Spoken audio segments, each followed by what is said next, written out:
afternoon. Good afternoon. I call to order this workshop of the Carrabelle City Commission.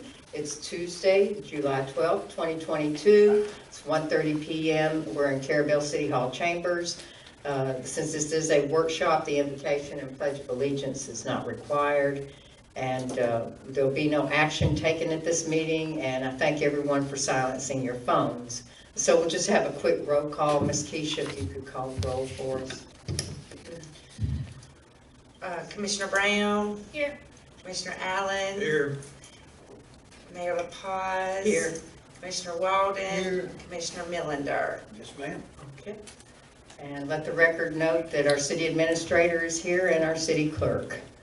So we have just item 1, which is review and consideration of proposed revenue commitments of federal funding provided through the American Rescue Plan. And I would ask that we hear from the public first, and then that we hear from the city administrator and department supervisors, which we could hear from the Aviation Advisory Board at that time, or under public. Then we hear from the commission members that we're going to put a little list together. It certainly may not be the one and only time, because it's a fair amount of money. And one and only time we meet, we'll probably meet again 2 or 3 times on this. But just start to get a feel for what people need, recommend, and what we want. Prioritize the list, and then once we do that, we'll probably need to get some estimates as well. So, is there anyone from the public at this time that would like to speak about our $1,412,407 that has been allocated to the City of Carrabelle as its portion of the American Rescue Plan Act. So there's no one from the public. So Courtney, we have the Aviation Advisory Board with us. Do we want to just go ahead and hear from them as part of our department supervisor presentation? I don't know if you can put this on the screen as a PDF.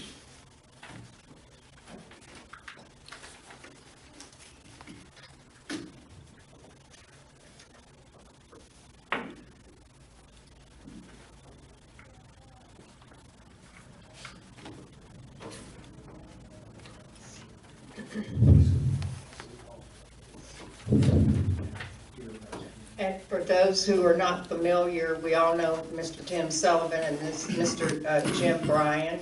He's the Vice President of the Carrabelle Aviation Advisory Board. And behind him is Mr. Gordon Hunter, who's a member of the Advisory Board. And then we have Mr. Bruce Brown, who's a guest. He's always sitting in on our board meetings, and he's very helpful. Thank you.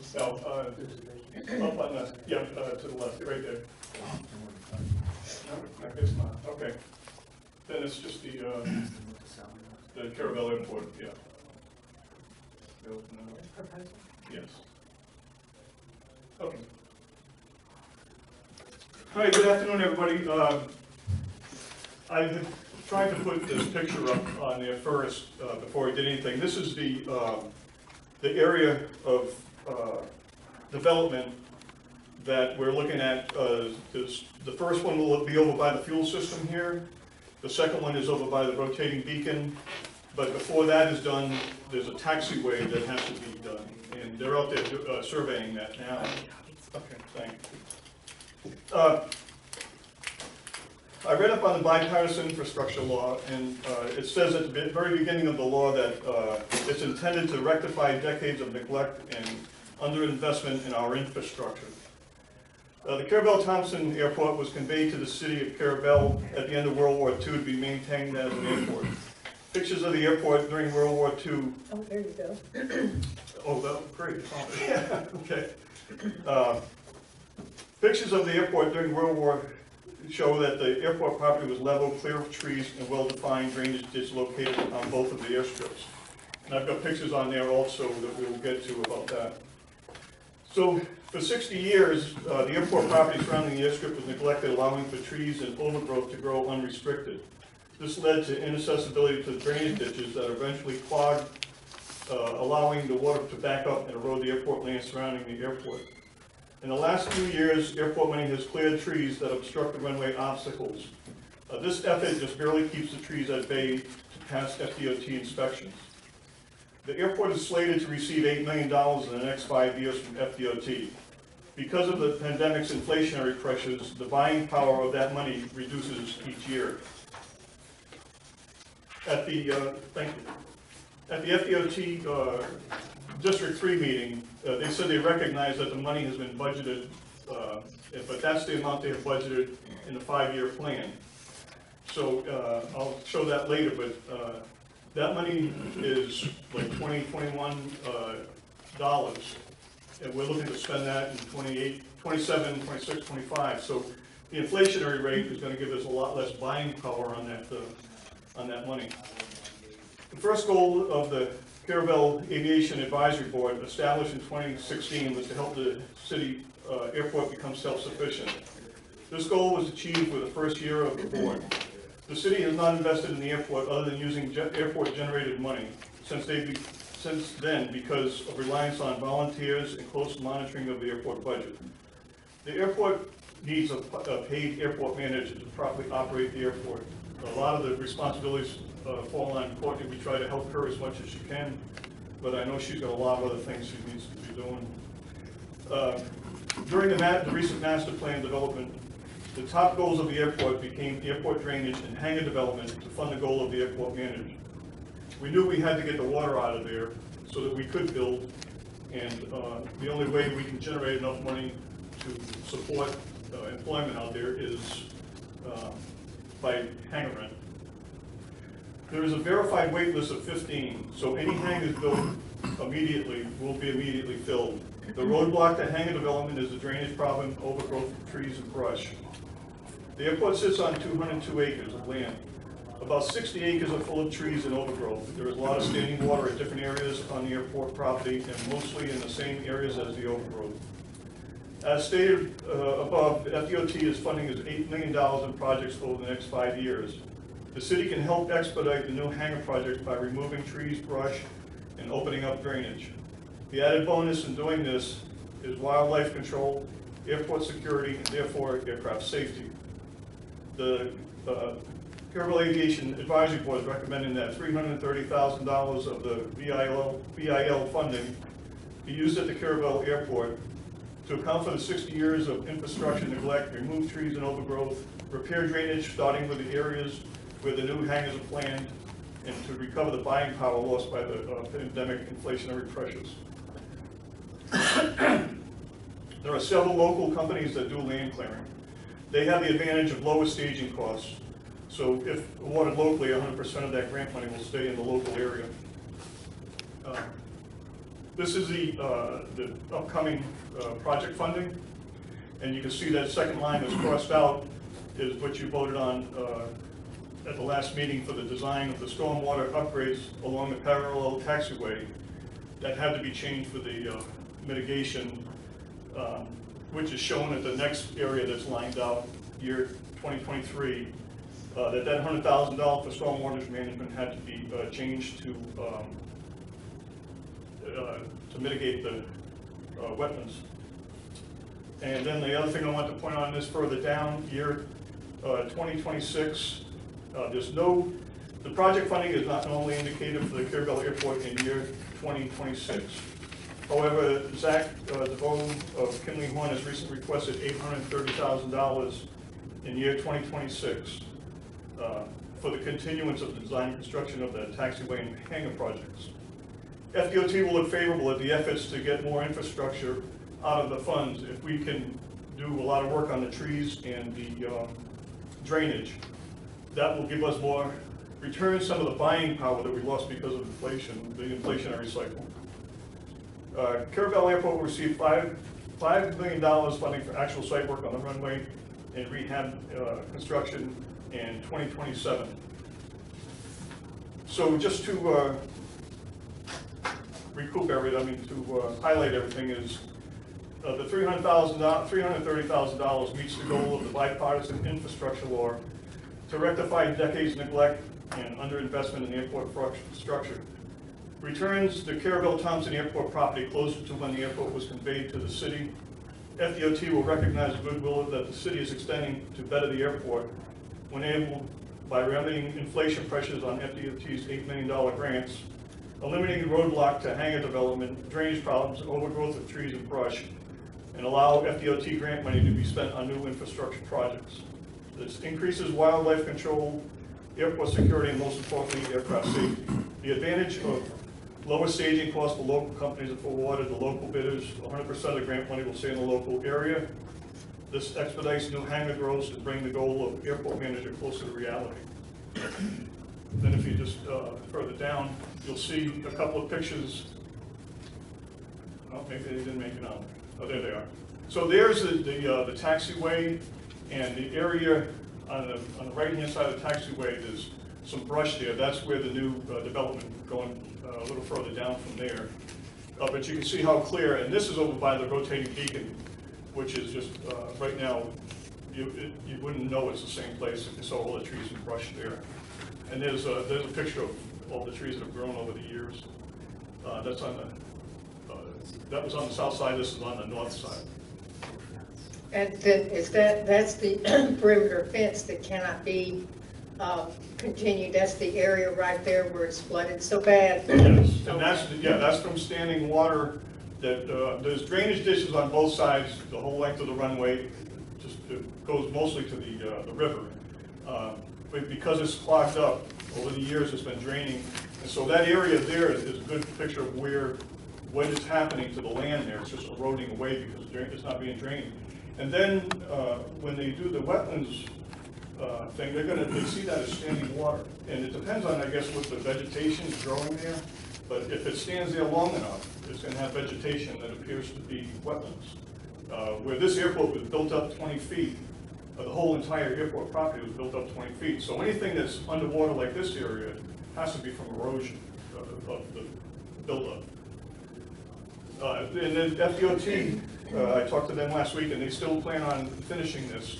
They're trying to look for new money to finish the fence, but again, that would help them get more bang for their buck if we use the funds that way. The second thing I wanted to bring up that for your consideration here is the fire truck relocation off the airport. The airport is intended to be used for landing and takeoff aircraft, and buildings and facilities of right-of-ways necessary to facilitate such use as intended. The fire truck is a water truck, so the airport has no use for a fire truck on the property. They use foam trucks. The fire truck building at the hangar was not approved by FDOT. The gap between the hangars where the building is located was intentional because of the fire break between the hangars. The building is closer to the runway than the hangars adjacent to it, restricting landing minimums to an instrument approach if one was established, which is not in the plans yet. The truck is located behind a security gate, slowing down response times and possible gate shutdown. There are no lane markings for emergency equipment movement on the ramp. With no defined lanes, confusion between airplanes and fire truck operations, both thinking they have a right-of-way. And you know, a pilot, when he's in the airplane, knows that he has a right-of-way. No questions about it.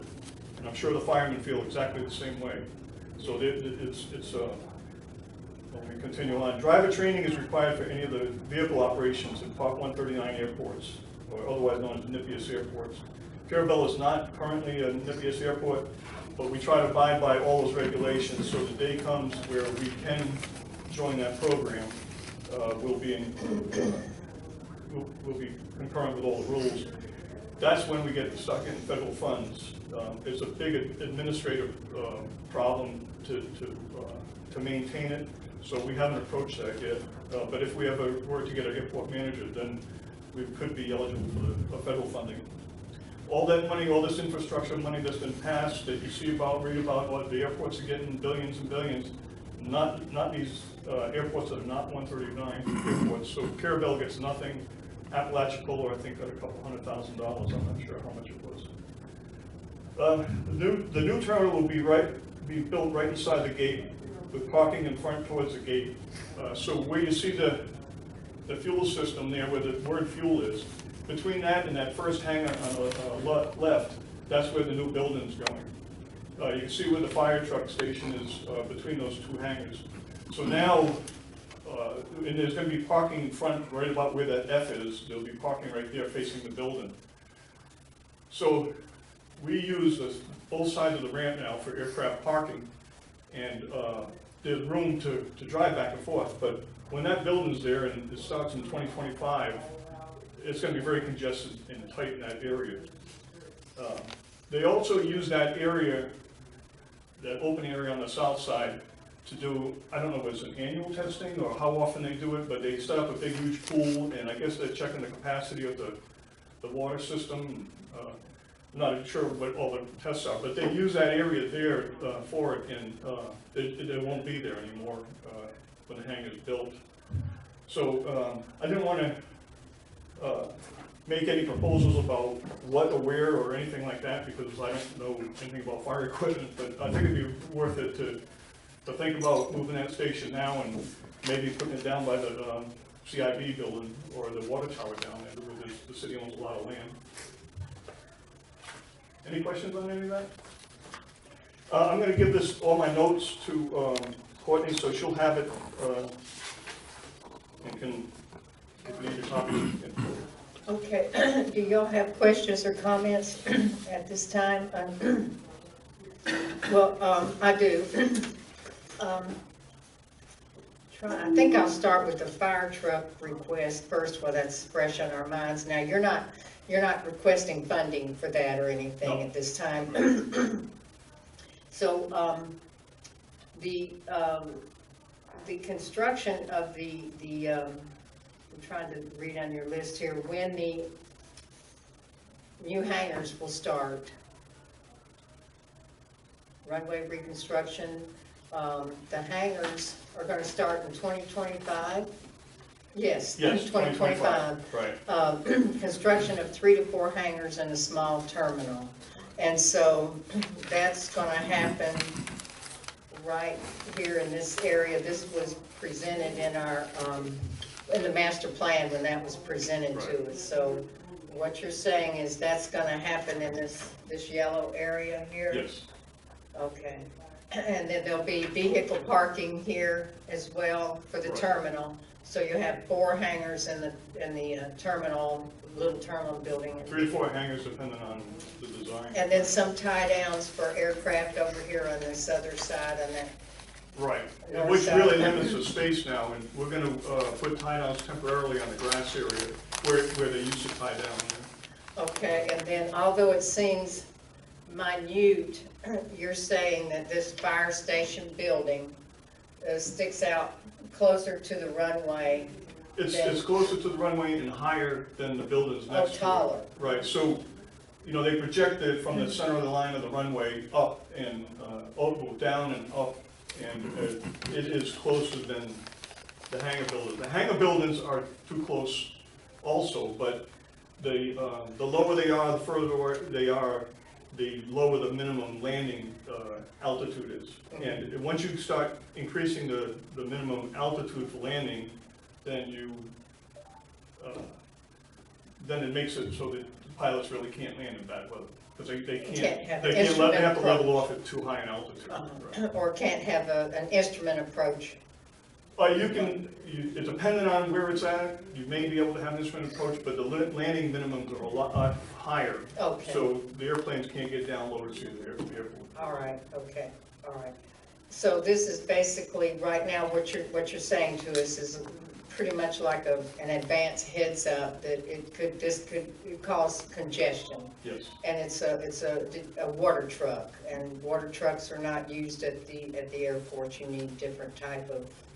Right. And we're getting more and more traffic in there. The fuel sales this year is just phenomenal from what we had projected. Yes, the fuel sales are crazy. Even with the price up, it's still. So this is something that we need to think about, maybe, and try to work to coordinate, your recommendation to coordinate with the fire department and see possibly where this building or a new building could happen, and the truck. I would leave that all up to the fires, because they know what they need. For us to do that, or for management. Yeah, because they might want a little bit of space. They've got now just enough to get that truck in there. They might want a little bit of office space or Yeah, that's an idea. I mean, it's just the truck just does barely fit inside it was built for the truck, I Yeah. think, a glove fit. And Okay. that's an older truck too, so that might be on the replacement list here sooner or Yeah. later, yeah. All right, well, thank you for that. And then, so as you were talking and about the airport is, the goal was to be self-sufficient. I got out my airport budget, which we've all looked at, and should have copies of it. And the hangars that we have right now bring in about $28,000 a year. And that money, as we all know, goes to fund the maintenance contract on the fuel tank out there, the accounting, sales tax that we have to pay on the rent that's collected, insurance. The insurance out there is $11,000 a year on the buildings. Maintenance and repair. We had budgeted $8,000, but this year we've already spent $15,000 on maintenance and repair, but we were able to do that because some money was carried over from last year. But the utilities run about $17,000 a year. Fuel, you got to have money to purchase fuel, and although we have fuel sales, that's a revenue, but it's basically offset. They charge very little increase markup on your fuel, and that's to pay for the telephone line, to have the credit card system and the credit card system. Yes. Right. So the fuel, right, we based it on break even at 5,000 gallons. That was what we're selling just about year to year. So anything above that mark is going to be a little more profitable. It's still not going to be much money at all, but it'll be more profitable. And we're up to, I think, a third of the way through this year, we've sold at least 5,000 gallons. So it's selling that much faster.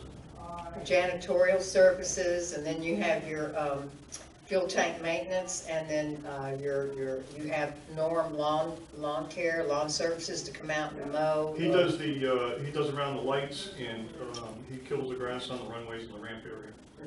So they pretty much, with the $28,000 they make a year on hangar rent, the hangars that you have right now, they make the budget work, and they are self-sufficient. And within 1 year after, and I will commend you, and I've said it many times, after they came on board to help Courtney, that relieved the $28,000 a year that the city was paying for all of these costs out there at the airport. So that was money that we were allowed to keep in our budget and spend wherever else we needed.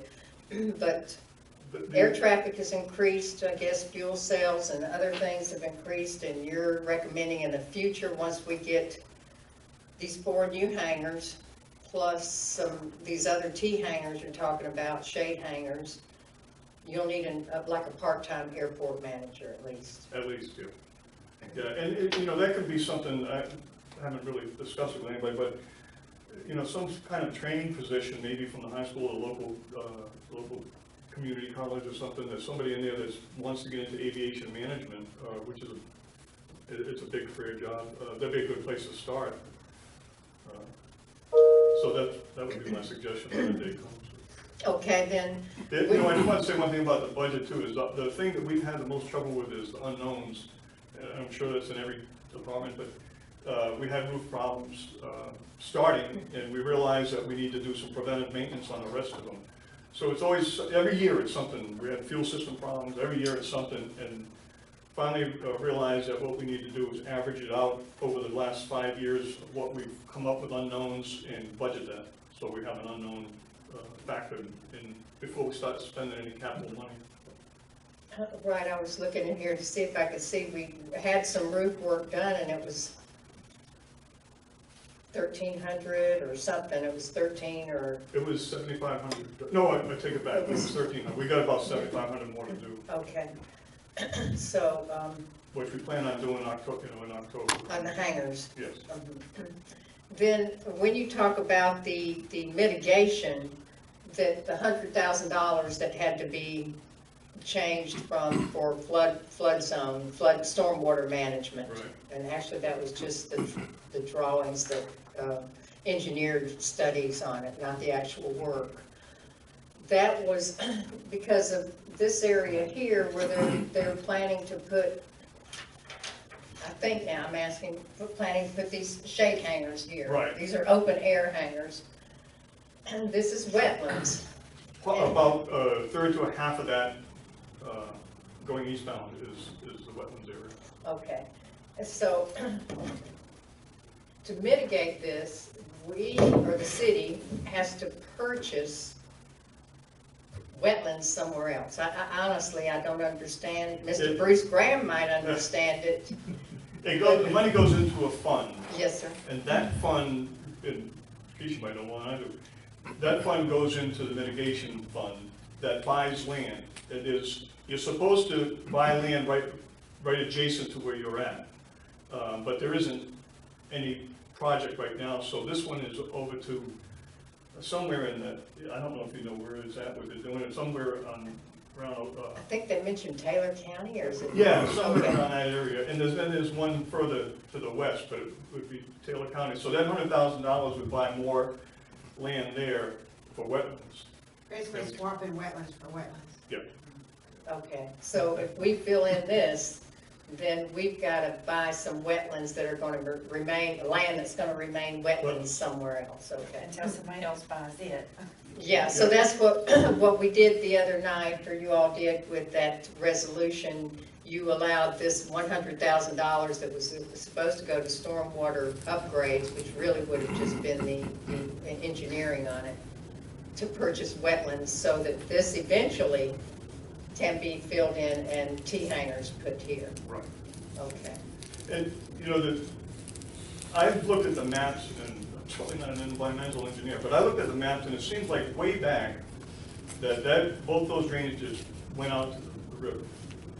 But there's been growth on there's been construction, all that, and the south side was blocked, and now goes, I think it comes out by the building, the CIP building, and around there, and I, you know, it's my belief that that's due to the improper drainage, and it just allowed it to sit there. Like I said, they saw the vegetation, they said, no, that vegetation, that's wetlands. So that's what I don't want to happen to all the other areas.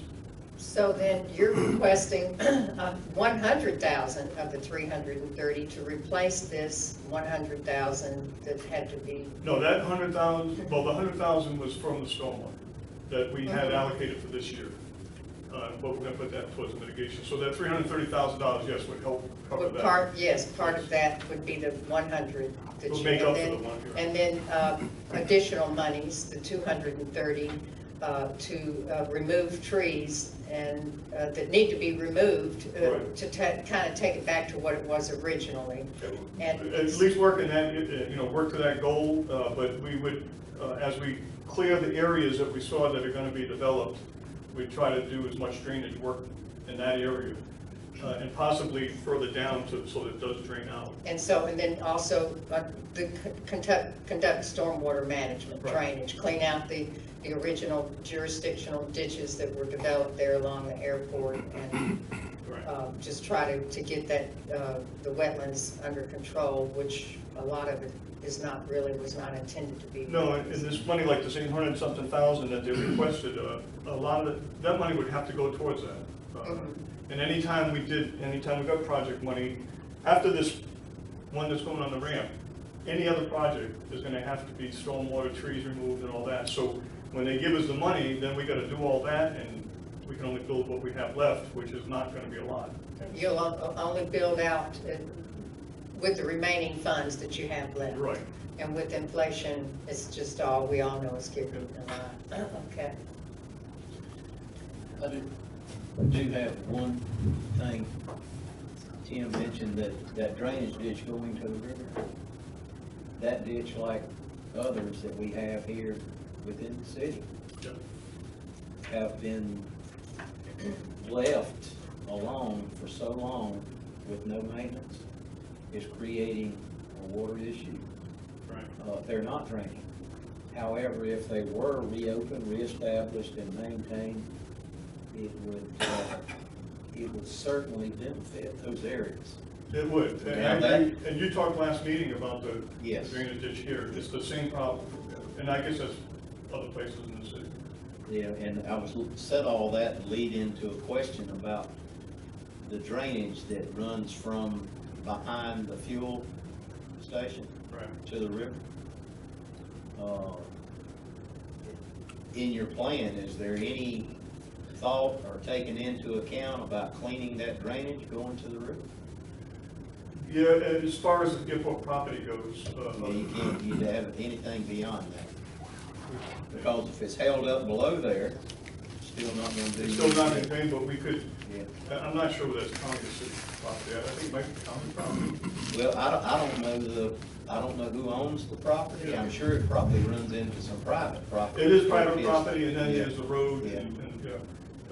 and I'm not sure who owns that either, but if it's backed up to their property, then maybe they can,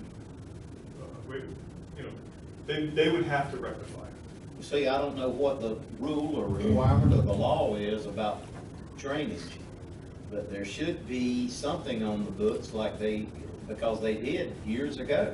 They Yeah. kept those drains open all the way to the point of exit, and the exit's the river. Counties used to keep those maintained, but they don't do it anymore, and I don't know, I'm not able to answer that question, but I know, definitely I mean, it I'm- would need to be open. Right, I'm as curious as you, because the North Florida. Northwest Florida Water Northwest Management. Florida Water. Right, I don't know what their responsibility is, because they have a lot of money. They have an awful lot of money to rectify those kinds of things. I don't know how the grant, or how it all works out, or what their priorities are, but that might be something to pursue, to see what kind of assistance they can give.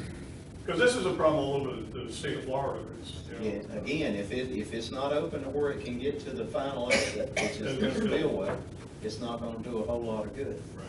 Just like a lot of the water on the, what I call the southern end of the airport, that's all pretty much going into Tate's Hill on some of that down there, where those lily pad ponds are on the west side. Yep.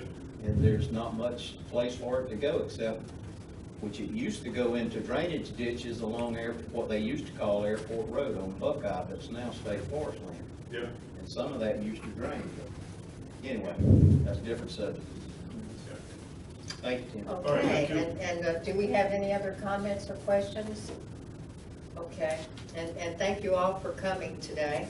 And we'll move on to, thank you, Tim, for your presentation. And everybody can get a copy of this from Courtney or Keisha if you'd like a copy of that presentation. This is a good list here of the funding that's coming up for the next, through 2027 on the projects that the FDOT is funded. It's a good reference. I have to look at it quite often, so.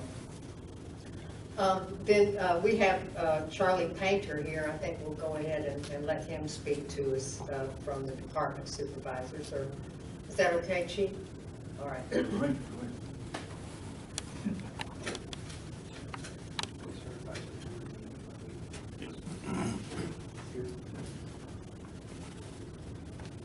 Hello, Charlie. So, on the whole thing with the airport, it's always possible that we could put a well field in out that way and possibly use some of that water that's just left out there. Can you put a, see, this is what I was gonna suggest, and I talked to Charlie about it, and he liked it, a series of test wells for a new water supply in West Carrabelle. But can you put a well on airport property like that? I don't see why not. It's city property, I would assume. No, but I mean, for you and for the DEP and for the airport, for your highs and your lows and all of that. I have to check with Charlie about what it would entail, for the obstacle clearance. But if it would fit, it'd be perfect for an airport to do stuff like that.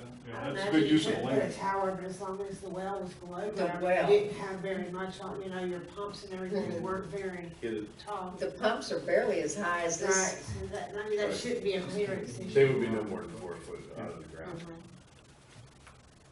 But now it would have to be to the west end of the airport. Well, there's other land in the northeast corners. Well, let's see, Charlie had talked about, you talked about putting y'all wrote to the Water Management District about putting doing a test well or a well over at the industrial building, and that was turned down because of. Well, it was just suggested that there may be issues there, and I didn't want to direct all my attention to one spot, so after seeing that. So we just kind of let it go. But it didn't mean that site couldn't be used. It just, you may have to do more testing around the area to make sure that you had good water. You didn't have some contamination coming in from somewhere. They were worried about contamination from a fuel system that had been out at the airport and other things that may have been at the airport in years past. Many years past. Yeah, because the new one, when we moved it was built Right. for all this stuff. Yeah, you have a dual tank. But I think they were Right. talking about the World War II, a system Right. that had been out Yeah, we're there, talking about and other things that were out there. But if you went towards the southeast side, you know, you'd be way far away from where they were referring to and the industrial building, you'd be a long way from that Right. area. And there's a lot of land out there Mhm. to do that with, so you could do several possible locations, when you were trying to develop something, try to figure it out. I would suggest that a hydrologist, excuse me, a hydrologist be brought in to work for the city to, find the best possible water. It would be smarter to find better, clean water, rather than just go treat whatever you find. And maybe put a little extra money in the beginning to try to find something better. But there's a lot of miles of land. There could be several different types of water in that area, you know, depending on where you're at and where you run a well down. From my experience, you could be a couple hundred yards away from two wells, just a couple hundred yards away from each other and have different water. So you would prefer to be in search of good water like in Lanark that requires very little treatment? Right, I don't imagine you're gonna find that quality of water here, just by the lay of the land. But yes, you would wanna have some expert come in and find the best source that you could find. These guys up here claim that they have good water, and they've Who's that? always, that Charlotte Snyder always tried. Right, she'd So always they said had that the too, testing and everything done up there. but that doesn't, you know, doesn't mean we're gonna catch it either. And But yeah, at our last, I believe it was our June meeting, Russell did mention to all of us, I didn't know he was going to mention it, that he was going to be working with you on exploring some test sites for Right. wells. And this is something that has been discussed with, at our water and sewer department meetings since 2011 that I know of, with Keith Mock and Charlie and Courtney, that we need another well. Carrabelle Water Treatment Plant needs another well. We have one well, and please correct me if I'm wrong, well number 3, it's good, but it had some operational problems in February, and y'all were able to get that worked out. sure, it's gonna have, you know, when you only have one mechanical piece of equipment running and you have no backup for it necessarily, from time to time, there's gonna be something, whether it's lightning or just regular maintenance, you're gonna end up having it down for a period of time. We're really required to have 2 wells. Now, we do have well number 4, and it is over at the prison, but it has, poor quality water. And our treatment system has a hard time treating it, which makes us spend more money to treat that poor quality water. And other problems, we're not able to treat it well enough to make it so the customers don't notice a difference between well 3's water or well 4's water. When well 4 goes through the treatment system, it's not as clean as well 3 because it starts out cleaner to start with. So there is an issue there as well. And well 4 has set for a good many years, we have not used it. And mechanically, it will need a large upgrade, a lot of money, I guess, is the easy way to put it. And well 4 then is really not compatible with the MIX system that you, Right, even though the MIX was designed to handle well 4's water quality is bad enough that it causes us problems. We will spend more money in the long run trying to run that well, and it was my goal to find some water on the west side of the bridge. Had there be a catastrophe of a hurricane, something happened to the bridge, something happened to the pipe, we have a pipe underneath the river, and we didn't have water supply for the west side, there would be a backup for the west side of Carrabelle. As well as, it just brought into the conversation about the airport. The airport has enough room to put several wells to someday maybe take Carrabelle to a regional supply, and it's someday, it's a long ways away. But if you started out there and you wanted to expand and expand and expand, there's enough land along the runway to do that. The other part of it is we have infrastructure on Airport Road. We have a large water main run down to the water tower already. And from that water tower to the airport's not a very far distance to run a little extra pipe. We also have the green steel building, which could be used if we put treatment system in and we wanted to have it inside of a building to protect it. A portion of that building can be used for that. So we do have some infrastructure, which makes the airport area a nice idea for a well field. Okay, so to do a series of test wells, you think that that would run around 80 to 100,000, somewhere in there, because you'd need a hydrologist. Right. Don't know if I guess Russell would have to be involved. He's about $300 an hour. Drill or test wells and sampling, plenty of sampling, and then you have to get permitting from the water management district to conduct test wells. Depends on the size of the well. If you keep the well small to a residential size, you wouldn't have to. So that is an amount, we will say 80 to 100 that you're. Correct. And then you have another request that we kind of, but this has been on your discussions in the water and sewer department meetings for a long time, is a bar screen for the wastewater treatment plant headwaters. Correct.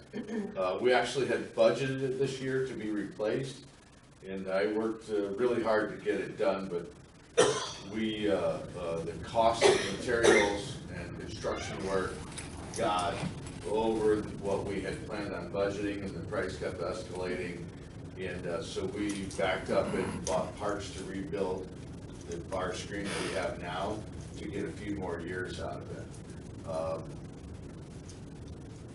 If it's possible, if the money's come along in a grant, we can get this project, I already have it priced out and preliminarily started, prints worked up, where piping and stuff would be changed. That would be a project that would go right along, and it is a good upgrade for the wastewater treatment system. And what, I pretty much know what a bar screen is, but some of us may not, so what is the bar screen? So in the beginning of the treatment system at the wastewater plant, we remove any debris that comes in the water. It could be rags, it could be sticks, it could be rocks, anything that may collect through the system and get pumped to us. So we remove that in the beginning, and a bar screen would be what does that. We have an automated one which is similar to several forks, and it moves up on stairs until it moves to the top and rolls stuff off. This particular one that we're talking about, oh look, somebody found some bar screen. Okay, there you go. Okay, so this one up here, or these two, are very similar to what we have right now. And this one here is actually just rolls up. There's a series of parts that rolls up and over. It's pretty similar to what we have right now. And I was looking, and I use this as a backup to this, so this screen sits back here to catch whatever gets passed by. So we actually have made it into two, and I'm looking for, this is more of the static screen size, so the water, where are you? You're gonna find it. Are you moving it forward? Okay. Let's stop that. So these holes are very fine. You can't see through them. See how you can see through this? A lot of debris will flow through there. That's for large particles. And again, here you can see through each one of the grates. Large particles would fall through that. This is a very fine screen. This will take everything out, peas, corn, things that wouldn't normally come through on the larger screen. We can eliminate that and take it out ahead of time. And the idea with that is the trash, those debris that may not be treatable, we use bacteria to eat the waste that's there, and they won't eat that type of debris. It's just left over. Plastic rags, so a whatever, lot of it just gets diapers. left in the tank, and over years you have to clean the tank out, which is a very expensive job. And to get rid of these debris that have gotten in there, sink to the bottom and such. So my goal is to take everything out head of treatment. And with a cleaner product, I can treat the water not necessarily better, but cheaper, less electricity, because I'm not trying to aerate to get bugs to eat certain things. I can treat just what they want. Okay, and do you have a cost for that? So we were at 130,000 when I stopped the job. We put in, I think it was 120 into the budget this year for it. It was around 100 if I recall. Look here and see And what we thought last year it might cost. we were getting to the point where it just wasn't gonna make it in the budget. And then we had other issues come along, so I used that money in different locations, or some of that money in different locations. Well, we had 157 in capital projects in the sewer side. Right, there was a couple of them, and Yeah. the bar screen was a larger one. I don't remember what the other one was. Okay. So 150? Yeah, it would be between 130 and 150. I don't think prices on material has really gone up in the last 3 or 4 months. The hit was a year ago, it went up dramatically, and it's kind of plateaued pricing and stuff. And we'd have to give, I had mentioned earlier, we would have to have, estimates to really pin it down, but we're just trying to put together a Sure, prior. I could probably get any, a lockdown price, an actual construction price pretty quick, because I've spent many months on this project already. Okay. And then I thought about, but this may be way out of budget, construction of a new well in West Carrabelle. What would that cost?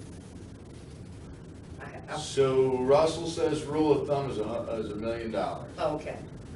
I think So- it's probably less, but, you have a whole development of it, and what we're just talking about with hydrologists and all that would be in his $1 million. All these steps that we were just talking about, starting by putting a well down and testing it, and having hydrologists look at the land and have the lab study done. Some of that we were just gonna do in-house, but in that $1 million, all that would be included. Okay. So we could possibly do a series of test wells, find 2 or 3 good locations, hopefully, and take that to the Water Management District and apply for funding Yeah, you can apply. for construction of a Right. well. And we have had Mr. Thorpe here way long time ago to talk to him about a new well, relocation of a well. That was a really long time ago, maybe when I was a commissioner. So they know we were looking for a well already. Well, probably 2 years back, we went to the water management and asked them about the land over there Yeah. already. So they know we're looking anyways, they know we need something. Okay. Do you have anything else? Nope, that's all I had. All right. Thanks. Thank you.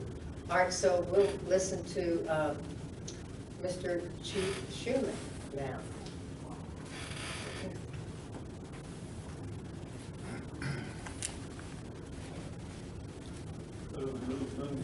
Hello, sir. Thank y'all for being here. Just got a couple of things really. Some time ago we had talked about, or I mentioned the radar signs, possibly 2 or 3 of them. One possibly placed at Ryan Drive, one possibly placed on Highway 67, Tallahassee Street where that converges, and then one possibly right out here on the highway right here by City Hall, because of the speed complaints that we get. And I spoke with Andrew White with FDOT, and Sumatra, I don't know if anybody's been up to Sumatra, they have those new speed check signs that let you know what your speed is, flashes, and you slow down when you see it. Typically everybody does. And I think they were able to, the sheriff's office was able to purchase those through FDOT. But it has to be on a highway, it has to be under FDOT's department. So the ones in question would be Highway 67 and Highway 98. They're roughly about $3,500 Each. for each, yes.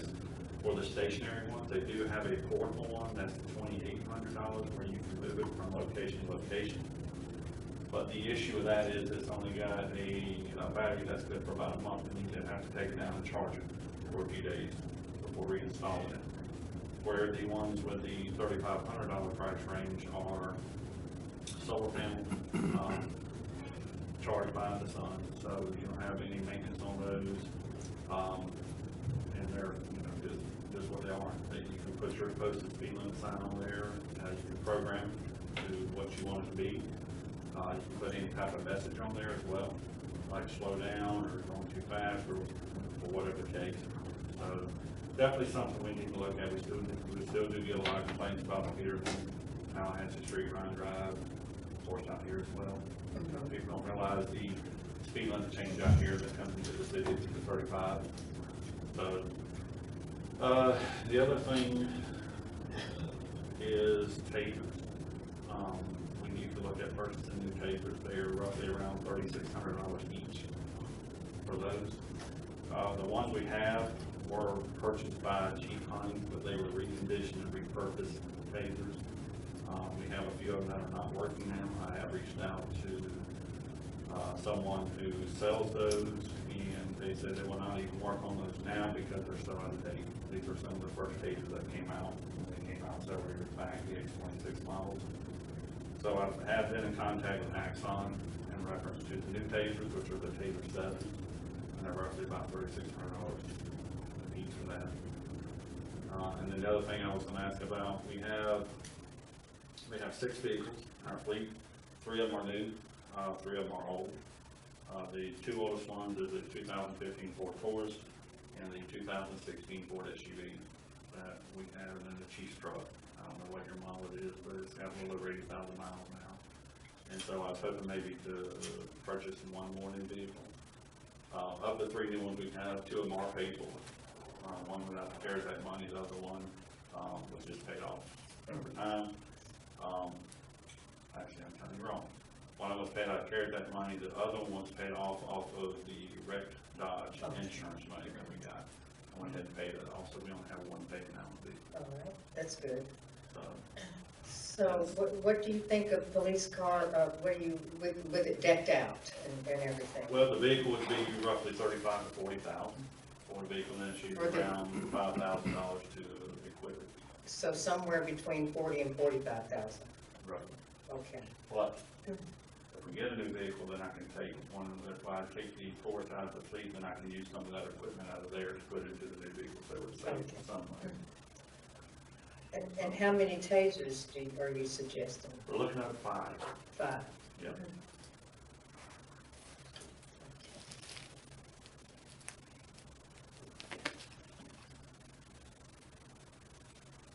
Anything So hold else? out for K9. Oh, K9. All right. So I know that's a table discussion, but Well, we can certainly, I'll put it on here as a note, and that was, 8,000, 8,000. 8,500, yeah. so I'll just say 9,000. Okay. And you did find out what I think it would be liability insurance on that? Yes, it's $985 a year, Okay. so roughly $80-something a month for that. 995, is that? 985. 985. Yep. Okay. Just one of those? Yes, One just K9? Yeah, just one. Okay. All right. Is there anything else? I believe that's it. I kept a very low list. I have a limited budget. I think I can't answer for everybody, but I think my budget is probably limited the most because of salaries and insurance and other things of that nature. Retirement. Yeah, and so I try to keep everything under budget, which, fuel cost is fuel cost, and we've done really, really well. You with that. have. And so, which I've instructed my guys to park. Don't drive if you don't need to, take your calls, that sort of thing, but I try to conserve as much fuel cost, and they've done a really good job doing that. My guys You have. have. I did a year-to-date on your, on a general fund. Let's see. And y'all done good. See if I can find the, The last time I checked, I Police think it was department. 1,500 under. I beg your pardon? Last time I checked, I think we were around 1,500. Y'all done good on your, I was surprised to see that on your gasoline,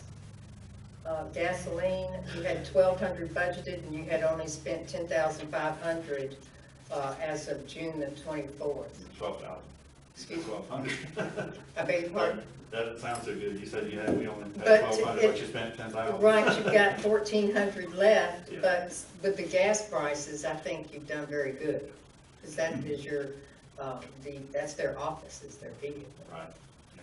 So, they've done really, really well with that, so. And until the gas prices go back down, and they are moving down slowly, of course, they're gonna continue to do that, so. Okay. Questions? Do y'all have questions or comments for Mr. Schuman on his request here? Okay, Chief Schuman? All right, thank you very much. All right, and we have Dustin. I have Dustin's list. He says first and most important item that he would like would be to finish the office attachment and restroom on the south end of the pole barn. And he's estimating $20,000 for that. Then he would like funding for a new message board. We have the one message board we got out of the CARES Act money, but that it would be good to have two of those for parades and festivals and just information if you need to put one on one end of town and one on the other. But that we paid last year was around $16,000, so they may have went up a little bit for those, but one more message board. And then the last item on this list, he said the last item on the list is to get the funding for a new John Deere 5100M tractor with bush hog attachment that would help the Streets and Roads Department tremendously due to the loss of manpower caused by the short staffing at FCI. The price is $100,000. We can look into used equipment as well. Okay. All right, that's good. On the variable message board, I looked it up, we spent like $17,300 on it. And so I would say somewhere between 18 and 20 because the prices have kind of gone up. Yeah, I just put 20 too. I beg your pardon? I said I just put 20 on mine. Okay. So John Deere tractor at about 100 with attachments. With the attachments. Okay. All right. Then administrative. Miranda is requesting the upgrade for the AC unit. We got a price for that a while back. I can't remember, I texted her, but I can't remember what they were gonna, Keisha, do you know what they were putting in, a filtration or something? It stays clogged up. The AC never has ran right ever since we moved in here. And I have that on my list as well. HEPA air filtration system for the HVA systems at City Hall and water sewer headquarters. And it was a lot. We didn't have the money. It was when we first moved in here. I think it was 15,000 or 30. I mean, that's a lot of money, but it wasn't an extraordinary. No, it wasn't extraordinary, but it was it was expensive. So, and I would say two systems because it helps to, like your COVID and stuff and flu viruses, it filters that out, hopefully. I would like to see some money for stormwater projects. We have tons of stormwater projects throughout the whole city that need to be done. And I don't know what amount to put on that, but every time it rains, I'm getting flooded with phone calls about people that are flooded out and drainage problems. And I know this past year, Dustin's brought in someone to come and clean out drains, and it hadn't been very expensive, but just to put aside some money to maybe do some stormwater projects. Amen. I mentioned that earlier with the airport discussion. I can think of several areas that need some substantial cleaning. And I've noticed, I've ridden around lately, and we've had a little bit of rain, but not a tremendous amount. But there's water holding right now that should be released already. But it's just standing there because the ditches are totally clogged up. It can't go anywhere. or even beavers. And culverts, you know, there's a lot It's of, all grown over. Yeah. Yeah. there's a lot of culverts throughout the entire city that you go look and they're all grassed over and full of dirt. Those are, and not to be critical, but I agree with you. But, and they're doing the best they can. I'm not being critical of streets and roads, but going just cleaning out a spot at a culvert, that's, to me, that's like a Band-Aid. It is. That's not No, they need to solving the clean it issue, all the way just out. like a Band-Aid. That's not getting it all the way through. And they're doing the best they can though with That's what they right. have. They sure are. No doubt about that, not critical to So them. I it's don't just a have an Band-Aid. amount on that, but just to set aside something for stormwater projects. Well, just like this ditch, where another subject was a cemetery out here that's coming in behind here. That entire ditch, you'd have to have, it could be done, they make equipment, specialized equipment that can get in there and do it. But that entire ditch, just like several others throughout the city, that needs to be really cleaned. Now, Courtney and I are working with the Nature Conservancy. We've got a person representing us at the Nature Conservancy on a SUNS, S-U-N-S project. And we put forth a project that would clean out this ditch and enlarge this culvert here, put a new culvert here, clean this out, and help drain this land that's back here behind the cove. And believe it or not, that came in as a good project. And this is for counties that were affected by Hurricane Michael, and I mean, out of all the list of projects for the counties and the other counties. you're it talking came in about on Bay top. County, everything, this project came in as like the first top project or the second. And they wanted us to apply for funding for it, and guess what? The requirement to apply for funding we had to have a vulnerability assessment done first, and we didn't, so we're working on that now. July something, it was a short Yeah, we had like period a of week's time. notice, But and now they've come out and they've extended the deadline because nobody really applied for that money, so we're gonna ask ARPC to try to help us with a get. vulnerability assessment, so we can try to get some of this money, Walmart has donated money to this project. So we're working on that behind the scenes. That's super. If we could extend that to other ditches besides just that one. Well, I'm sure when they do a vulnerability study that it'll include more than just this one, it'll be Yeah. throughout the city, and then you can use that study to apply for And it will more. include the airport as well, all of city, and we put the airport project, we put the airport stormwater on this SUNS list as well, but just right back here came in for some reason.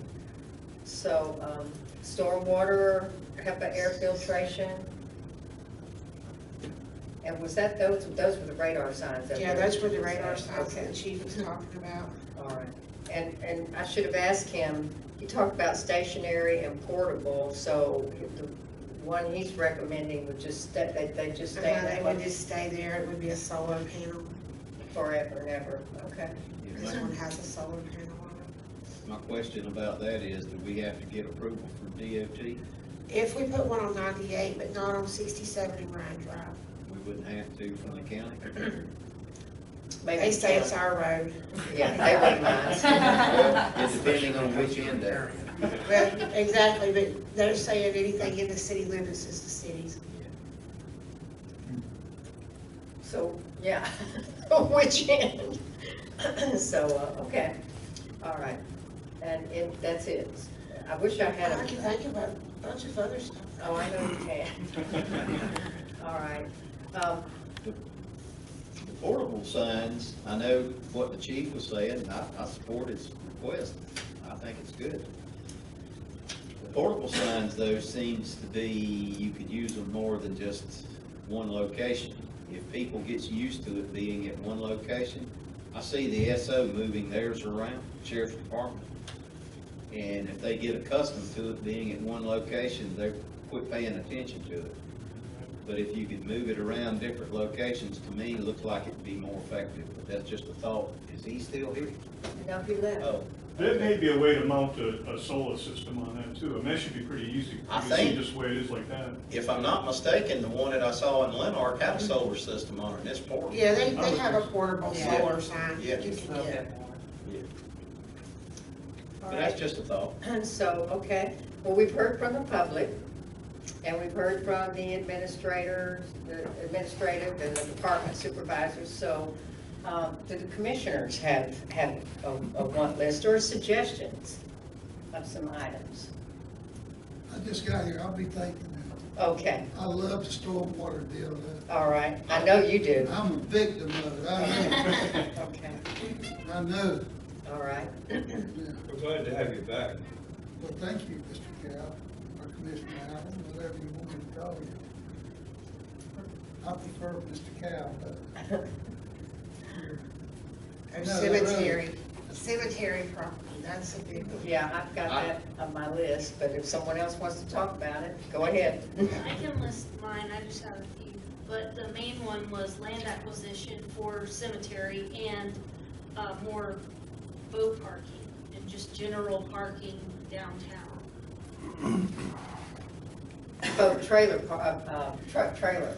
There you go. Okay. What happened to our overflow parking?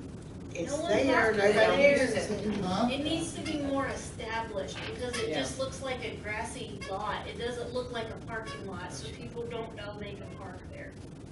That's the feedback I'm getting. Even though we have signs. Yeah, Maybe it's too far it to needs walk. to look like a parking lot, you know? And we Yes. have, I've got, I don't know when to bring this up, would it be maybe a commission agenda item? I suppose it would be. I've got pictures where I've got other truck trailer unit parking lots and boat ramps around the area. I'd like to show those, that maybe we could, there's fairly sufficient money in the boat ramp parking account, that we could enhance and develop that parking lot where it would be, where people wouldn't be afraid to use it. And the spaces would have to be marked out so people don't feel like they're gonna get all discombobulated and blocked in there or anything. So that's something that we could certainly do on the boat ramp funding. How about the piece of property right across from our part of the town? I see a sign for sale, I think it belongs to. The millagers. And I was, I can't remember what they were asking for that. Or, yeah. That's this or- piece yeah. here. More than we pay for the other. Yeah. Yes, Well- that's why we didn't get it, it was for sale at the same It time. would be nice to have it, but sometimes it just. That guy's not gonna sell it. This guy has these listed, he wants 425 from these, from the corner here, these all the way up to here. So all of these is 425. That's, Who owns it? that's a lot of money for parking. Yeah, For a parking lot, yeah. it's not a whole lot of money. Now, That's a lot of money just to purchase the land, that's not no, clearing I and get having it, it. yeah. Okay, Move on down to past the condos there. there's a piece of property. Anywhere right now in this market, It's close high. to the water, It's high, yes. and that's the reason they don't use the other one is because they don't want The to. property right across, east of the condo right there, used to be the old Kill Mill place. The what? That was her home, I think. Yeah, here, piece of property right now that's low. there. It's the old Kill Mill place. Yes, it It is. floods. So, Miss Sabrina, did you have other things on your list? I see more. I do. Okay. Don't want us to forget about Patton Park. It still needs a lot of cleaning up so that it can be utilized. It is a city amenity. I don't think that would cost a whole lot, but something to think about. And then, I think we do need a storage facility out near the airport on that side of town for the stuff that we're storing in the industrial building, that we could be collecting rent on that space instead of storing our city, whatever we have out there, and then for the fire truck. Maybe if we have space to put in a pole barn or something to move that stuff to. So would we need land for that? I don't know. Oh, okay. I don't Well- know if we have land that we could put a pole barn on. We can't put it on the airport property because it's not included in the master plan and, you know, it's Just just, there's land no around ground. the industrial area. That's what I was thinking, because we have that water tower there too. There's a fenced in, I don't know if we can put it, how close you can go to the water tower, but there's land right there around that water tower. Oh, I don't know either. Oh. I How don't know much, how either. much land, well, you've got a certain amount of land that is fenced in around the water towers, does that have to remain vacant, or? Just what's fenced in needs to, yeah. Okay. So the downtown There water is tower. land around No, the city owns all of that. Look at that, plenty of land for whole. Wet, Is it? is that, how wet I is don't that? think this is, Yeah, but that's sand. there's wet in between. I don't know how you would get over here. You need, yeah, your easement.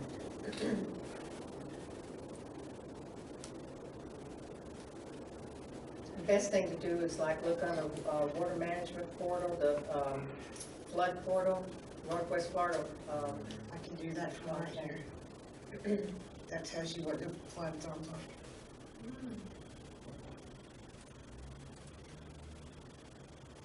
The yellow is the eggs. That is dry. X is dry. And then I believe the blue is, I can't see it from there. Is that the A? And then the green is the A, is the opposite of the water management site for some reason. Yeah, this is on the property appraisers, but you can put the flood map overlay on top of. I've looked at that before, and that flood map that the property appraiser has isn't the exact same. It's not accurate. I mean, I don't use it for, Business. right, but it just kind of can give you an idea. Okay, did you have anything else to That bring? was all. Okay, Commissioner Brown? Can we use this for things that are the CRA district? You can, I've got a list here that was sent to us by these, the consultants. And the prohibited uses are offset, we cannot offset a reduction in net tax revenue, so we can't do something that would help us to lower our millage rate. We cannot deposit into the pension funds. We cannot pay off debt service, which is like the debt service that we owe on this building, or replenish our financial reserves, and we cannot pay off settlements and judgments. And they have a common examples of things that cities and counties can do. And we could construct a school or a hospital and hospitals, road building and maintenance and other infrastructure. We can provide health services. We can do general government administration, staff and administrative facilities. So facilities for administration. Environmental remediation, which is what the airport board brought up. Provision of police, fire, and other public safety services, including purchase of fire trucks and police vehicles. So infrastructure is our main thing that we can do, which I feel like stormwater management would go under that as well. And development of a cemetery, development of a parking lot. So, did you have anything, was that it for you? The only other thing was, if we don't have enough in our other funds to cover the restoration of the old Public Works building, that might be a good option, because it does need a lot. And did you have anything? Don't have anything. And you, I'm good. stormwater, Stormwater. and Commissioner Milliger? Y'all done spent all the money. Now we have to prioritize. Yeah, All those, this is a everything, wish list. everything I've heard has been good things. We So, need that. they were on my list as well, so I'm good. That sounds good. Okay, on the top of my list is, I'm not sure, we may have to have a workshop on this one, the cemetery. And Commissioner Brown had that land acquisition for cemetery. I have procurement of cemetery land. Are we going to have to do that? And development of a new cemetery. So we know we were already setting aside, and I had intended to recommend a certain good amount for development of a cemetery, but today I don't know what to do or say, but it's on the top of my list, and it was on the top of Commissioner Brown's list. So Well, the development I heard you say, since our meeting Thursday night, I've come up with some more possibilities as far as land usage, or land we can use. Usage, we know what we want it for. But, And I think some things you need to keep in mind is looking for a piece of property that's in an X zone, so we don't have to worry about flood. I couldn't hear you. Looking for property that's already in an X zone, so that Yes. it's not low, and we don't go back through the time of having to negotiate with the property, and then having the geotech, and then come to find out that it's not gonna be suitable. You know, takes a lot of time. Well, currently what I'm looking at, the city already owns. So I don't know if now's the right time for us to discuss it as a board or not. Well, I mean, if we're in a workshop, you can just say it. Okay. All right. We can't vote on anything. Let's go to the current cemetery where our stormwater pond's at, our lily pad pond. On the west side of it is about a 1/4 of an acre high and dry knoll. I've already mentioned to Russell Lars. Where is that? There's the cemetery. It's right Yeah, there. it's right there. I looked at that the other Yeah. day. I'm trying to figure out Well, how many in- can you get in there? Excuse me? How many can you get there? Well, it- Where at? Where? Because the road cuts right through here. No, No. on Avenue Gray, right? On Gray Avenue, Not the entrance. as you going up to where the sign used to be, the blocks used to be, Evergreen Cemetery. There's a 1/4 of an acre there that's definitely can be used. Right, by where Mr. Steve Monk used to have a Yep, house. yep, where that house is at, Right there. Right there. yep. What, There, this there, piece? yes. Will you Now, have to, there's also, that's just the cleared portion of that property. The city still owns back in the woods there. I don't know how much of that is high and dry. It looks We like, own this piece here. The city owns that too? yeah, Now, we don't own this front piece where the Uh-huh. house is, but we own them. Can you pull up the water management portal so we can really get a better? That's an X. It's That's Okay. definitely an X. All right. Yeah. So that's That's a something, hill up there. that's High and something dry, to yeah. consider. that's really high and dry on that hill. Now, I don't know if it's the portion coming down the hill, how sloped that land is, but it's definitely. But- But there's 2 lots there, so you're probably talking about 100 by 100 is what you're looking at right here. Well, That would be a nice expansion if we It could would. But, buy I mean, some you time. it buys some time, and the other thing that I've could got, use this You can roadway use the that's road about as well. 80 Mhm. foot. I mean, with this here and the 80-foot roadway that comes all the way Who down. owns the other portion of that half a block? Next Where? door. This No, one? no, the other side, that one. We do is pond, isn't it? Nope. Superior Bank. Deal. Superior Bank is out of business. Maybe we need to buy that from them. I see, Well, I it see. looks like it's in the stormwater pond, so I'm wondering if that's accurate. But I looked at that and I wondered even, well, could you build a retention wall to help, give you a little bit more land there, and develop that? I didn't know that we own the land in the back. And that's And- probably an 80-foot road, looking at it on the map. And you're saying 80 that feet wide. Uh-huh. 80 feet wide. you're saying the road can be used for cemetery? We could close it if we own both sides, then we were not having to provide anybody access to anywhere in there. That's why I was wondering who owned that piece. But you could close it up to that It piece. says Superior, but it looks like it's in the Right, pond. it is in the pond. So, you could just have open one single lane, like we have getting access to the other grave sites, one single lane. Right. Okay.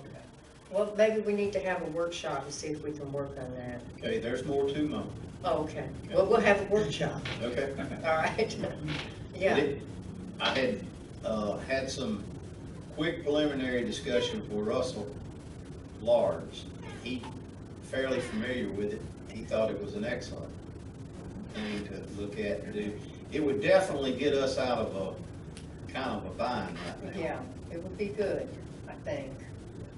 And there's more to my my thoughts, but if you wanna wait till a workshop, we Yeah. can do that. Let's do that. We'll need to get, a better idea of what. But we could certainly set aside money to develop that. That's the key, where I'm going is, I think we have enough property right now to not only get us out of pinch, but set us up for the future. But we're gonna need establishment money, setup money to get everything set up and going. Okay, so, and we do have some money set aside already. That's I've been correct. over it, don't wanna go over it again. I but remember that. We've got some money, maybe we could probably get our hands on $30,000 right now, if we needed to for it. So I had, also on my list was rehab and redevelopment of the old water plant building and site Yep. as well. And don't know how much to put there. It just depends. The CRA can do, and this would probably be something that's done in phases as well. I think we need to develop the cemetery land, I think would be, yeah. And then I have also, this is something we really need here. All the commissioners need laptop computers and smartphones for all the commissioners, and it's synced, I don't know if I'm saying this right or not, but synced somehow with the administrative files where the city business that the commissioners are conducting are done through an automatic records retention for all city business. And then all of our, well, I'm pointing to your little laptop, it could be a little something like that even, that all of our agenda packages are sent through there. Any city business, we would have a city email. The commission needs that badly. You all have no idea what I have gone through this past 2 years by conducting city business on my cell phone and my personal computer. Y'all have no idea. You don't. I don't want to. And I mean, there's a pending law, a case filed with the Second Circuit Court. And it's basically because they don't believe I have kept my records like I should have. Well, I'm not a records keeper, but whatever. And our commissioners shouldn't have to go through that. I agree Really, with that. not. And it would make it so much easier for staff to not have to print out everything if we just email it. And we do that now, but.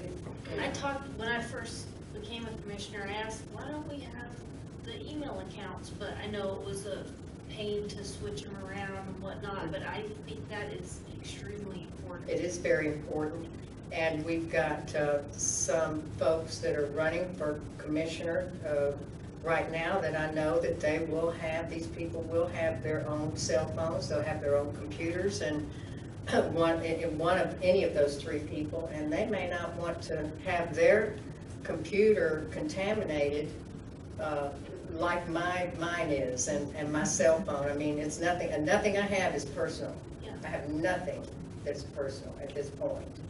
And that's the way I've always operated, communicated with my constituents, and basically I've had to stop communicating unless it's with my mouth one-on-one, because everything is up for grabs on my computer now.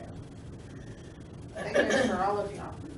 Everybody, anything, if you get your emails on your personal, your agendas, your computer is now, if you bring that computer here, anything. This one, I literally only use it for city business because of That's that. good. Because I have so many work things on my personal computer. You don't I want that can't- subject to the Exactly. public records request. Since And this is only used for right, city commission and that could stuff. be requested, everything on that computer, because you bring it into these meetings. Mhm. That's why I don't bring mine into the meeting. It puts it more at It's just at city risk. stuff. So, that's something. We need 2 smart TVs and wireless sound system for the commission chambers. That's not a smart TV right there, is it? It is. I don't believe it is. But if we can't get TV on it, like if you I wanted don't to, have a cable. there's cable back there. I think it's just a monitor. It's like a monitor. It has like Netflix and stuff Yeah, on it. It's a I smart can TV. go to- Oh, you can get, I know you can get Because I drove TV a lot on of it. women here to watch TV. But we did talk about, we had a hurricane preparedness meeting yesterday, and we talked about using this as a headquarters here. They've got the VHF radio right there for Courtney. And we talked about that we could watch here the weather forecast and all of that. But if we can't get TV on it, if it won't give us real TV, then Up, it's, go back, up at the top, you can go to live TV, but you have to pay for it. okay. See up there with the home, next to the home? I could go right there to Hulu and sign into my Hulu account and watch live TV That and makes get it a Okay. smart local TV. news and everything. But if you want like local channels, it doesn't have to be a smart TV, you just have to pay for TV service. No, we used to get free cable at Old City Hall through Oh, MediaCom. don't we have I don't cable know here if now? This one didn't have a cable jack or something, but the one in the other room does. Well, most This gets- cable boxes are just HDMI. Yeah, they're all. A lot of the local stations in Panama City and Tallahassee have apps, like these apps that are listed up there, Uh-huh. and they're free. So I would think that, during the emergency or hurricanes, that they'd be broadcasting live on. Well, if that one's sufficient, one more for this side so that people on this side can see and it can be turned and the audience can see a little better. And if it's just the local channels, antenna is like $25, and that'll pick up all of your local channels from Tallahassee to Panama City. And you don't have to have a smart TV or anything special, just a regular TV and an antenna and it'll work. And then yesterday, we talked One- about, One step further on TVs. I have a question about it anyway. The county, when they have their meetings, a person that chooses not to participate in person remotely, they watch, when those folks call in, they talk to them on that TV. Now, what you're talking about, will it be capable of that? I don't think, I That's- don't This know. one's capable of that. You gotta have somebody that knows how to do it. That's a Zoom meeting. It's a Zoom You have meeting. to have them But hooked just up. like right here, it's News Channel 13, that's out of Panama City, so we've got the TV in here to do. Okay. To do the Zoom calls, they would have to call and Courtney would answer it on her computer and then hook it up Project like it. she does to project it onto the TV. Okay, well, I don't know, I was just asking, I think that's a good. Yeah, the problem is we don't have anybody that. I'm old, I don't I know. could, y'all like We would need a computer. And you've got to have somebody that's able to switch it back and forth. Yeah, we have We're time. doing other things during the Yeah, meeting. We that can do at that. those county meetings, they have a staff member in the back, and Right, behind the that's scenes just that's doing doing that, that. right. And then for our TDC meetings, they're conducted that way as well, and Michael Marone handles that for the TDC meetings, so. I think. There's other services besides Zoom. There's GoToMeetings, there's several of Yeah. them. Right. And some are a lot easier than the others, so. We used to go to meetings and then we were having a problem with the phones. If they weren't using a landline phone, they couldn't hear us. You Yeah. couldn't do it off of a cell phone. Okay, so yesterday, we just had a preliminary just review our hurricane preparedness checklist, but we did talk about, they've got their VHF radios. I think we said that they have 8 now. There's 8 total VHF radios in the cars, so they can all communicate, and then this one would be Courtney's as the head chain of command, and, they can communicate, but they talked about it would be nice to have a couple of satellite phones, and so I'm just mentioning that to you now. And they looked them up while we were talking. They'll run $1,400 to $700 each, and the price reflects the difference in prices, reflects the difference in range of the satellite phone and the battery life of the phone. Do you have to have like a monthly service? Yes, there is a monthly service with that as well. And then they talked about, and we talked about this last year too, is a satellite police department command unit at the Carrabelle water treatment plant out near Patton Park. And Charlie, actually, the discussion got so involved last year that Charlie went ahead and had internet installed out there, so at the water treatment plant, so that they would be, if they had a mobile command unit set up out there, they would have internet access. And they had talked about a Connex box container with 2 air conditioners in it and some power. He's got the power set up even, ready for Connex out there. And put some used furniture, and that would allow them to be able to have a satellite command unit. That could probably be done for 10 or 15. I was gonna say 10, but probably 10 or 15. Okay, so that's all I have as well. So we've got quite a list to work with. And I can update my list, revise it, add all this stuff to it, send it to Courtney, and she'll send it out, and we'll schedule another workshop to prioritize. How about that? Sounds good. All right, and meanwhile, we Add can, up how much we've spent already. yeah, we have 706,000, we'll have a total of 1,412,000. No big deal.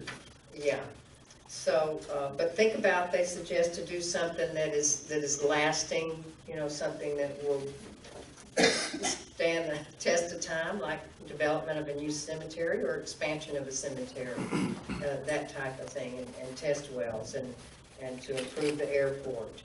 I think somebody wants to talk at that. Okay, I just want to mention, I like Commissioner Milner's idea about the expansion of the cemetery, but as long as you don't have to move that grapefruit tree in another time. It needs, yeah, exactly. I don't believe it can take another day. no, it did put out a couple of pieces of fruit one time. No, I don't think we want to put anyone that close to the water. And I looked at mausoleums a lot. And you can put, they have places, you know, a small space, you can get a lot of, Well, that's part of my discussion. a lot of crypts and niches. Niches are where they put the urns with the cremation, and then the crypt is where the whole casket goes. And you can I did a little research. get about too. 300 in a space like this, believe it or not. I did a little follow-up, and that's part of more of my discussion, yep. I just wanted to mention, and you probably all know this, but when I was reading through all that stuff, that there's each reporting period, and I don't know what reporting period is, but you don't want to go over $750,000 for that reporting period, otherwise there's an audit involved. Okay. Or over the amount that we've been allocated? Whatever the reporting period is, and I know it was on that meeting, I think it started when when you first got the money. We did our first report. Yes. Okay. They sent us. So whatever And I that was, understood it as they went ahead and reported it all, it's already all been reported as the loss in budget revenues from last year, so. I think It's because been we took a new option that the U.S. Treasury Right. had offered, that we took just a payout and not to have an account with the U.S. Treasury, and each time we wanted to spend something, we would have to go and ask for that funding. that's right, I forgot And I that, think I it forgot might about have that, I been- remember them saying that. Yeah. It may have been a little bit less, and we had to pay an accountant $5,000 to help us make that request. So, and he did report that we've set this aside in a separate account. It's in the renewal and replacement account, y'all, in the event that something happens to me. And then when we do finally make allocations for this, then that will be reported to the Treasury as well. Okay? And we'll schedule a workshop at our August 4th meeting, is that all right? Sure. But go ahead and work on that cemetery thing, because we need to be able to get going on Moving If that. fast. everybody Okay. agrees, I mean, We need to go move in a ahead and hurry. Maybe have somebody come in and clear all that land out, and say, Yeah. Well, that's the we've reason. got the money in the CARES Act, we've got money already budgeted, not out of this money, that we could use to do some land clearing. How long is it to our next meeting? 2 weeks? 3, 3 weeks. should we But have, we're in a workshop now. we have a CRA meeting next week, could, I don't know that it's anything we need to vote on, y'all already budgeted the money towards cemetery, unless y'all wanna vote on this piece. It can wait. Do we want to get a survey? we need We need to know where our property We need a boundaries are. survey, and then, I mean, just the bidding alone, getting the people to get out there to bid is gonna take a couple weeks. Well, why don't we just go ahead and get a survey? And you talking about at that next to the holding pond? And go ahead and clear our property? Well, our road and our properties. That one piece in the back. LPs, Hey, it's fine with me. Yeah, And probably this piece of the road right here too. whatever. because can be Yeah, done just as go ahead and do soon that as- whole section while they're out there. Okay. We'll get the survey, we'll start Alright. there. Courtney, and you know, it's being picky and nitpicky. When they go to do that, if there's any decorative or ornamental trees along the pond, around the edge, we kinda wanna save some of that stuff. I mean, not out in the middle where you're gonna have graves, but yeah, Land we couldn't use anyway, might as well Yeah. beautify it naturally. anyway, I'm done. All right, so, are we finished then? Do we have anything else? Okay, this workshop is adjourned, and thank you for attending, Mr. Sullivan and Mr. Graham. Thank you.